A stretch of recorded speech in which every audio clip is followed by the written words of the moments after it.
बिस्मिल्लाहिर्रहमानिर्रहीम। अस्सलामुअलैकुम। मैं हूं तारक महमूद और आप देख रहे हैं 1 बाय 1 न्यूज़ चैनल HD।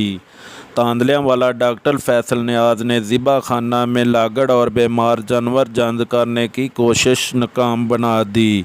तफसील के मुताबिक अजीम नामी कसाब स्लाटर हाउस में बीमार और लागड़ जानवर जंद करने के लिए ले आया तो जानवर बीमार होने की सूरत में डॉक्टर फैसल नियाज़ ने गोश्त को ज़ाया करके नहर में फेंकवा दिया। शहरियों ने डॉक्टर फैसल नियाज़ के इस कदम को सहराते हुए खराज तहसीन पेश किया और डॉक्टर फैसल नियाज़ ने कहा कि ऐसे अनासर के ख़िलाफ़ सख्त से सख्त कानूनी कार्रवाई अमल में लाई जाएगी। मज़ीद खबरों के लिए देखते रहिए हमारा चैनल 1 बाय 1 न्यूज़ HD। ताज़ा तरीन अपलोड्स की नोटिफिकेशन हासिल करने के लिए हमारे चैनल को सब्सक्राइब करें और साथ में दिए गए घंटी के निशान को दबाना